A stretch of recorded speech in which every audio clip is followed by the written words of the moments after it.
চলি আজি দুখ পাইছোঁ মই হাজিৰা কৰিব যাব লগা হৈছে সৰি বেছি ভাত খাব লগা হৈছে কিমান কষ্ট পাইছোঁ চলিটো হাজিৰা কৰি কৰি ভাত খুৱাইছিল মোক মামৰ চলি নামত ইমান নামতে মাক এৰি থৈ গৈছে তেতিয়াৰ পৰা মাকক ডাঙৰ কৰিছোঁ সেই চলি আজি মই নোহোৱা কৰি পাইছোঁ কিমান কষ্ট পাইছোঁ হয়নে নহয় চৰকাৰে গুপ্ত চৰকাৰে পৰেশবোৰক ধৰিবৰ কাৰণে পঠাইছিল আৰু এটা হৈ সঁচা কথা কৈ গৈছে যে পৰেশ ডেকা যি মুক্তপুৰ হাইস্কুলৰ সি যে কৈছে আটাক ৰঙীয়া নলবাৰী জেলত থৈছোঁ সেইটো সিয়ে ধৰি দিছে ধৰিবৰ দিনাখিনি সি কৈছে দেউতা মই পৰেশ বৰুৱাক পৰেশ ছাৰক ধৰি দিলোঁ মই কৈছোঁ কিয় ধৰিলি বাছা চৰকাৰে বিচাৰি পোৱা নাই লুকি আছে লুকাই থাকিব দি তই কিয় ধৰি দিলি বাছা মই বেয়া পাইছোঁ তোৰ মাষ্টাৰ হয় নহয় হয়নে নহয় মই কিন্তু অতি দুখ পাইছোঁ যেনেকৈ আজি মই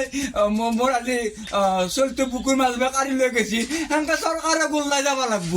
মই দুখ পাইছোঁ বহুত দুখ পাইছোঁ চৰকাৰে চলি গৈছে ভাবিব লাগিছিল নে নাই পৰেশ বৰুৱাক ধৰিবৰ কাৰণে নাও নচলি মহাক 17-18 বছৰে চলি মহাক নাই নেকি আৰু পৰেশ বৰুৱাৰো জ্ঞান নাই পৰেশ বৰুৱা যদি থাকিলে হয় জ্ঞান থাকিলে হয় 17 বছৰে চলিটোক মৃত্যুদণ্ড নিদিলে হয় গতে দিলে হয় বোলে কিয় ভুলতে চলিটো আছে আপোনালোকে হেৰি কৰি বিবেচনা কৰি চাওক কি কাৰণ আছে কাজিয়া লাগি আছে নে কি হৈ আছে সেইটো কথা মই তথাপিও কৈছিলোঁ বোলে চলিটো কিজানি মাথাৰো দুখ হৰে আমাক গতে দিয়ক আমি চিকিৎসা কৰি চাম ব্ৰেইনত দুখ হৈ কেনে যদি সেইগিলাখান সি বকিব পাৰে নে নৰে কওকচোন বাৰু হয় না সেইকাৰণে মই কৈছোঁ মোক চলিটো গতে দিয়ক আৰু মই এনেকৈ কৈছিলোঁ আপোনালোকক যদি কিবা ক্ষতি কৰিছে মই ক্ষতিপূৰণ দিম বুলি কথা দিছিলোঁ বোলে আজি এই কোনোবা যে মহন্ত এই পুলিচ তাকো কৈছিলোঁ যদি আপোনাৰ যদি কিবা কৈছে 20,000 টকা নিয়া বুলি কৈছে যদি 20,000 নহয় মই 40,000 টকা দিম যদি নিছি আৰু মই ঘৰ ভিতৰতো বেচিব পাৰিম নে বেছি পালে মোক চলিটো লাগে বহুত দুখ পাইছোঁ চলিটোৰ কাৰণে কাৰণ মামৰ চলি নে মই ইমান মানুহতে মাক মৰছি তাক মই কান্ধত 3টা চলি মই কান্ধত লৈ বোকাত লৈ মাছ বেচা যাওঁ খৰি বেচিব যাওঁ হাজিৰা কৰিব যাওঁ খুজিব যাওঁ গম পাইছি নে নাই কিছু 2 বছৰ আগত সঞ্জীৱ শৰ্মাক আলফা স্বাধীনে কাৰাদণ্ড দি মৃত্যুদণ্ড দিছিলে কি ক'ব কিহৰ কাৰণে দিলে এইটো চৰকাৰে পঠা বুলি কৈছিল চৰকাৰে তাক পৰেশ বৰুৱাক ধৰিবৰ কাৰণে পঠাই দিয়া বুলি কৈছিল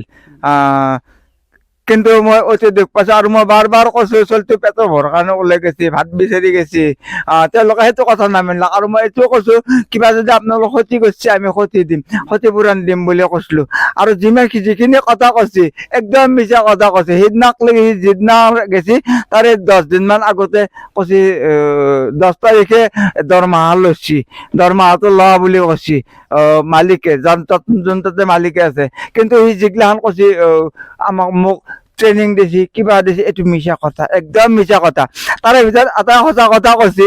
পৰেশ ছাৰক ধৰা বুলি যি কৈছে এটা নলবাৰী জেলত থৈছোঁ সেইটো মুক্তপুৰ হাইস্কুলৰ হেডমাষ্টাৰ পৰেশ ডেকা তেওঁক কামাখ্যা মন্দিৰত লুকাই আছিল তেওঁ মোৰ চলিটোৱে ধৰি দিছে আৰু আজি মই বাছনিক চাওঁ আৰু মোৰ চলি মোৰ প্ৰত্যেকটো পৰিয়ালে জানে কিছুমান বস্তু দেখা পাওঁ তাৰমানে ক'ত কি আছে ক'ত কি নাই সেই হিচাপতে সেনেকৈ তাৰমানে হেৰি ধৰা লৈ গৈছে সঞ্জীৱ শৰ্মাক কোনে মৃত্যুদণ্ড দিছে মৃত্যুদণ্ড পৰেশ বৰুৱাই দিছে আৰু চৰকাৰে পঠা বুলি কৈছে চৰকাৰে পঠাৰ কাৰণে মই বিৰাট দুখ পাইছোঁ চৰকাৰে পঠাব নালাগিছিল কি কাৰণত পঠাইছে পৰেশ বৰুৱাক ধৰিবৰ কাৰণে সেইটো কথা মই অতি দুখ পাইছোঁ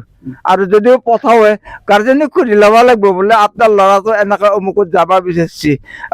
কিন্তু আমি নপঠালোঁ নহয় কাৰণ তেখেত হৈছে সৰুতে নামতে মাক মৰি গৈছে মই বুকুৰ মাজত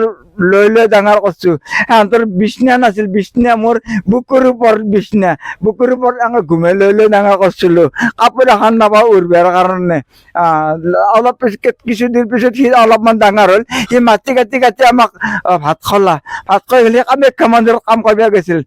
কামাখ্যা মন্দিৰত কাম কৰি থাকোঁতে তাৰপৰা তেওঁক উঠিয়াই লৈ গৈছে হয় এয়া আছিল সঞ্জীৱ শৰ্মাৰ দেউতাকৰ ভাষ্য আৰু তেওঁলোকে আজি 2 বছৰ আগতে যি আলফা স্বাধীনে মৃত্যুদণ্ড দিছিলে সঞ্জীৱ শৰ্মাক আজিও সেই দুখত ম্ৰিয়মান হৈ আছে সঞ্জীৱ শৰ্মাৰ পৰিয়াল লগতে দেউতাকে